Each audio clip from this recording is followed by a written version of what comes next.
Hey everyone, Anarch here, and this is just some kind of ad hoc episode.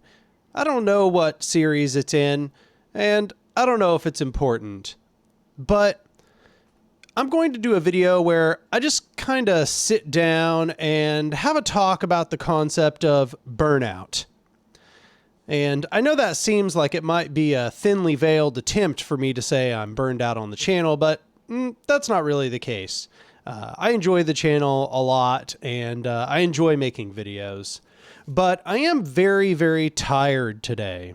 I've, had to skip a couple weeks just because of like technical issues. Like the last video I did, I recorded like an hour and 40 minutes or something. And it was an Anarch response video. And I only realized afterwards that the video had no audio because my mic wasn't plugged in. And that was exhausting. But I don't know. I'm exhausted today just because, I don't know, not getting the greatest sleep.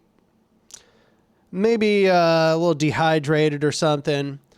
But I just wanted to talk about burnout in this video, mostly because I know a lot of people have a hard time managing burnout.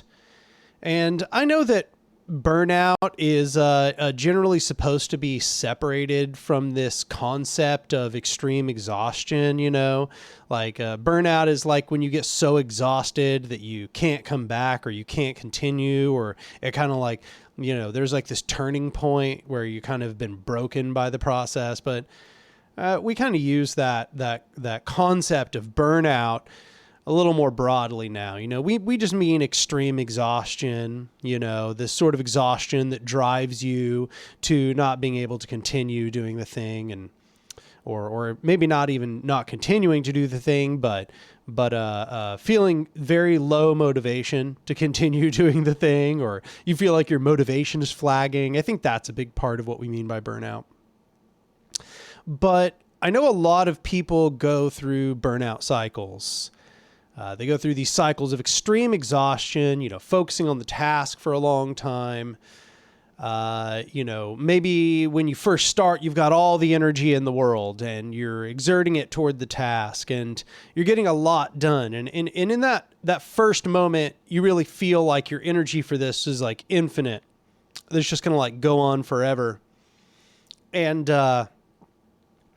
in that time, you sort of budget your energy with that expectation that you're always going to have that much energy in the future. I think this is part of why we get burned out, or why we live in a culture right now that there's just so much of this sort of acute exhaustion. It's also that we just have so many tasks on our plates, right? We're all trying to manage this extremely stressful life. We're living in a world that is incredibly stressful. There are just dire doomsday events, it seems like, happening all the time. There is a decline into a very dark state of existence, it seems. And we're expected to continue doing all of the things that are necessary, not only working in order to make some kind of income, but also we are supposed to be, organizing in order to bring about a different society, in order to transform the society we're in now.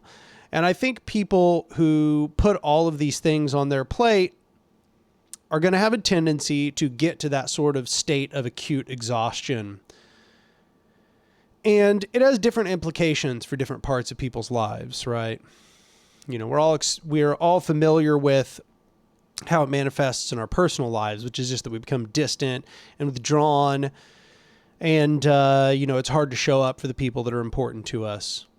And in our work life, of course, it just amounts to going through the motions, which I don't really blame anybody for having that approach to your profession, given that most work in this world is now quite superfluous, or if it's not superfluous, it is grinding and exhausting and robotic, and you have very little control over how you conduct yourself in the workplace and how you proceed forward with all your tasks. And that kind of acute exhaustion is normal. I even think maybe it's advisable to stop investing your energy in your workplace. And for those people who organize, they're familiar with how burnout manifests in organizing spaces. And I think the way it manifests most often in organizing spaces is that people simply stop coming around. They stop participating. And part of that is natural, because you're, like we've said, there's just all these tasks that are on your plate, and it's hard to balance all of them at the same time. And so it's understandable that organizing, which can be sometimes pretty stressful, and might be towards the bottom of your list. I mean, even if you're very ideologically committed, sometimes it's easy to look at your organizing and say, I got to cut somewhere. I need to focus on my job, which makes me money, and my personal life, where all of the people that are really important to me are. And so that's understandable. However, it can be very difficult in organizing. It leads to a situation where instead of us passing the baton, sometimes it leads to people just kind of dropping the baton and then hoping somebody else will come to pick it up. This isn't me subtweeting anyone here, or rather, this isn't me, subtextually referring to someone who this is meant to be about. I mean, it's really not. It's just about like the state of organizing, like what organizing often comes down to. You've got people who are extremely committed, people who have, are very ideologically radicalized, that they are motivated a lot of the time to continue working and doing things that are important to them, even when it is very tiring, very exhausting. And for that reason, they might tend to take a lot onto their plate when they are first very invigorated, first very committed to the task. They have these sort of lofty dreams of what things might become. And then, the real world comes rushing in. I don't only mean to say, in the limitation of what they're able to achieve, although that's another topic, but instead that, the real world is so exhausting. Your job is so exhausting. Often people's personal lives are exhausting. Looking around you, all of the media you're consuming, it probably is making you feel exhausted. The world is so difficult. And so what that leads to is a situation where we are constantly passing off tasks between exhausted people. And I suspect this isn't only true of my experience. And once again, I'm really not referring only to, my current organizational affiliations. I'm really talking about every organizational space I've really ever been in. This is kind of part of the process. Somebody picks up a bunch of tasks, they run a long ways with them, and then they get exhausted. And often what the difference between being a good organizer and not being a good organizer in those conditions is then how well can you hand off those tasks when you can tell that you're about to be too exhausted to function, when that acute state of acute exhaustion comes about. If that's any of you, if you hear your own situation being described there, what I'd really like to recommend is that you tell people that state of acute exhaustion is approaching. Tell people that you can tell soon you're going to need to rest and you need to start handing off tasks.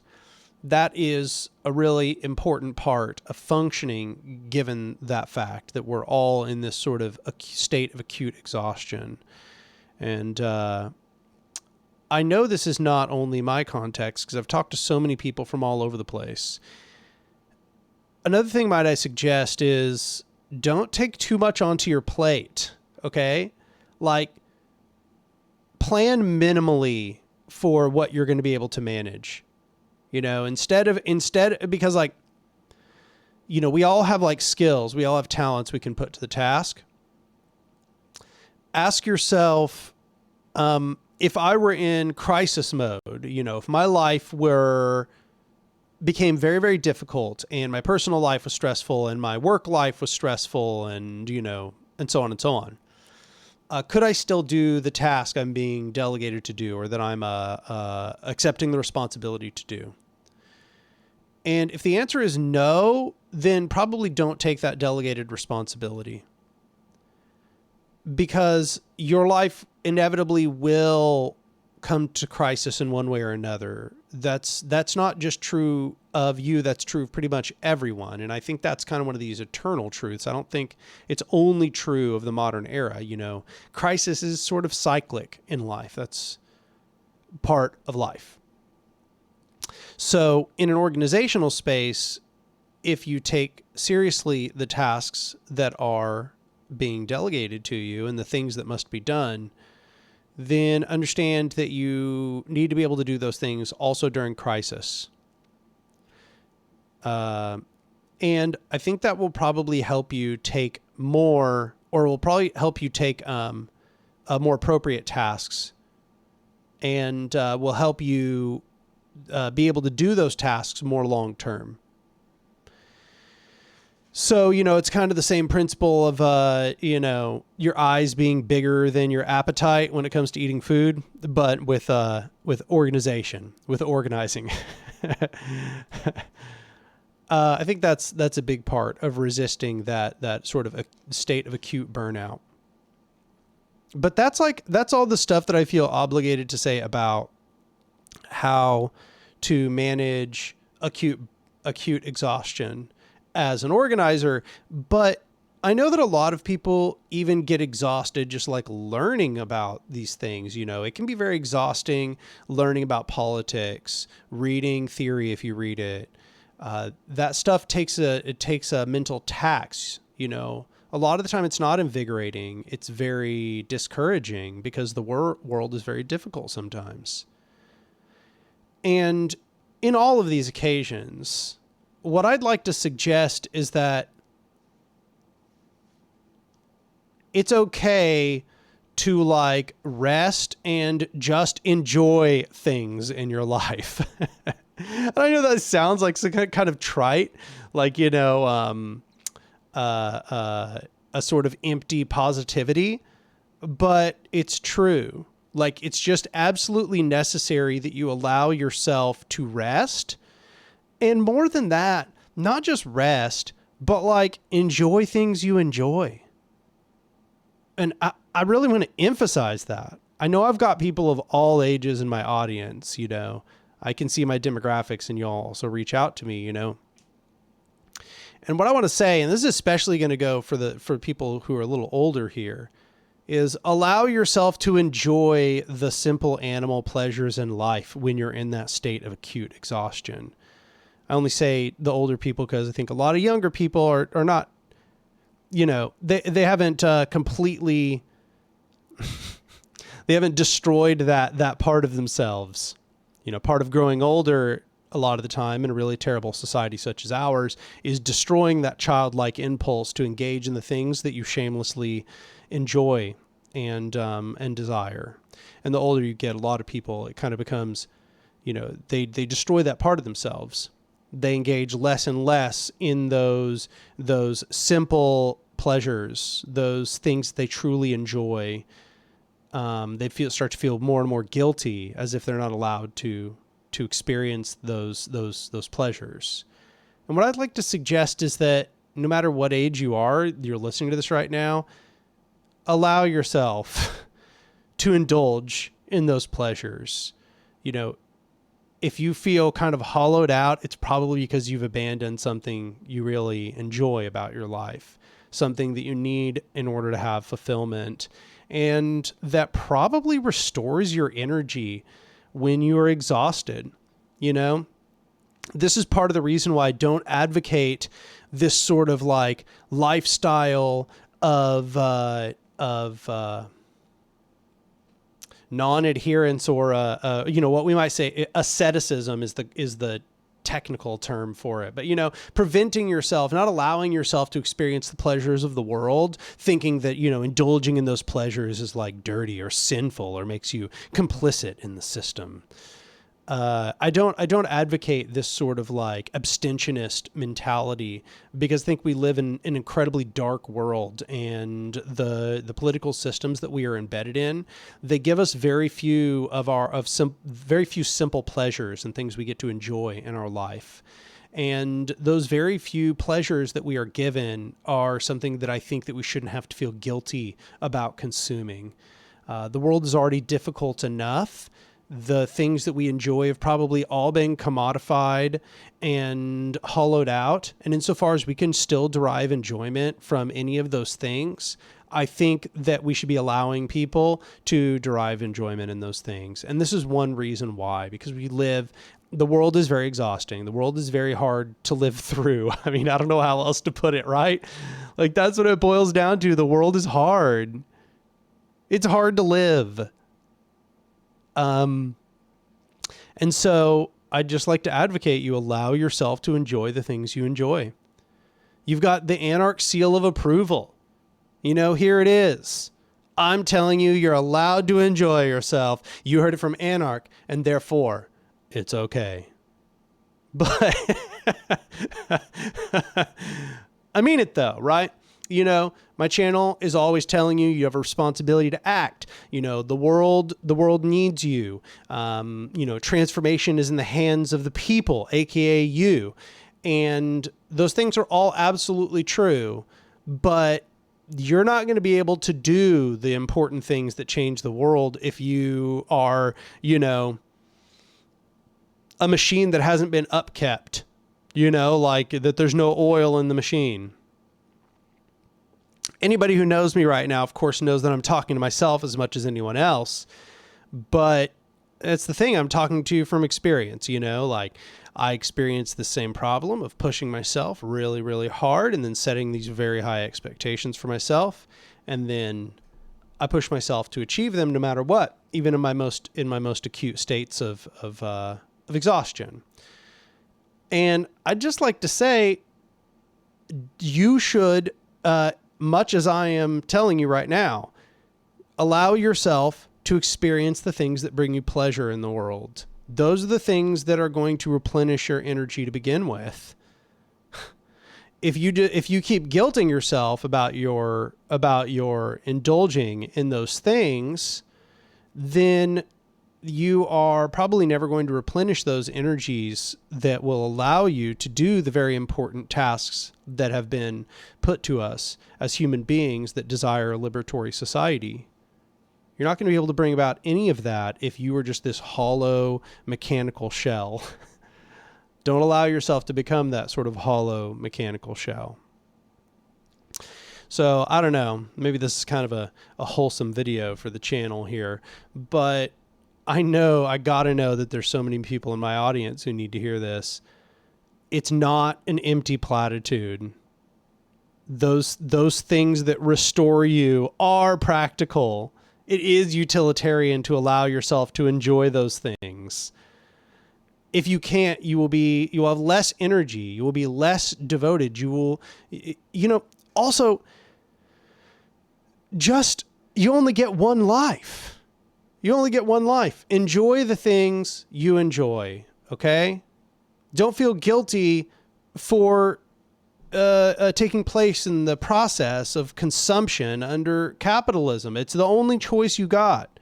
You don't get to, fuck off to the wilderness and not consume anything from this society. Even then, you will consume things from this society. I don't know. That's all. I think that's pretty much all I wanted to say. I could do another video on where this reaches its limits, which is to say, if all you're doing is allowing yourself to experience pleasure and all you're doing is indulging in the consumption of things in the society, that also has limits. Okay. At some point you got to pull it back. You got to practice some discipline and responsibility. Those things are important as well. Okay. And, you know, those are things I've talked about in some of my other videos. So you should already know at this point that I think that there are obviously limits. You know, you don't want to live just a purely hedonistic life where you make no self-sacrifice and you don't put any responsibility upon your shoulders. Obviously, that is not what I'm saying. What I'm saying is, if you want to be able to, you know, carry out the things that you are responsible for, if you want to be able to do the things that are necessary in order to create a different society, you are going to have to, I don't know, do maintenance on the machine. You know, you're going to have to keep yourself healthy and functioning enough to do those things. So I don't know. That's my video to you right now. That's it. I'm feeling pretty tired today. Like I said, I feel pretty exhausted. I don't think I'm at a state of acute exhaustion or anything. But, you know, today I'm pretty tired. I think this is the video that I could pump out today. This is an example for me of resisting acute exhaustion. And you know, perhaps as a demonstration of that fact, I haven't done any of the, you know, basic stuff I'm supposed to do. Like, I haven't been like, don't forget to like the video, comment below, and subscribe to the channel. I'm doing it now. Okay. If you enjoyed this video, this is not really what this channel is about, but I guess, I don't know, if you want to learn about anarchist stuff and political theory and how to organize and like how revolutions work and, I don't know, a little bit of history mixed in, that is what this channel is about. So I don't know, maybe this video is not a very good primer for my channel, but, you know, if you have thoughts on this, comment below. As every YouTuber in existence is constantly telling you, comments are, you know, one of the metrics that drives engagement, and YouTube cares about engagement. Engagement is how YouTube determines whether your video is like worth people seeing or not. I would also like to say I have a Patreon, and that is increasingly becoming how I make a living. And if you want to contribute to me being able to do this channel full time, that is the biggest way you can contribute to the channel. The biggest way you can contribute to the channel is just like donating any amount. I don't know. There's all kinds of tiers. There's like $2. There's like $5. There's like $7. There's like $20. I don't know. Go in there and like edit the thing and then like donate $1,000 a month. How about that? Be like my sugar daddy / sugar mama. I don't know your gender. Okay. But no, it helps me enormously, and I'm in this weird, like, intermediary zone, and I've been saying this for months, but I'm still in this intermediary zone between being able to support myself completely off the channel and still having to do, like, a part-time job on the side, and it definitely affects how much energy I have to give to the channel. That's topical. There we go. I tied it all back in. You know, it contributes to my state of acute exhaustion when I have to do so many things in order to live my life. With this channel being one of them, of course. But yeah, anything else I wanted to say? Oh yeah. You know how YouTube really determines, whether it should pitch things in the algorithm or not? Okay, you know, YouTubers are always like, subscribe to my channel, comment below, and like, blah, blah, blah, blah, blah. Yeah, that's all true. However, the thing that really determines whether YouTube pitches a video in the algorithm is when you see that video, like, pop up as a thumbnail, like anywhere, on the sidebar, in your recommended videos on the homepage, and blah, blah, blah, blah, blah, all that stuff.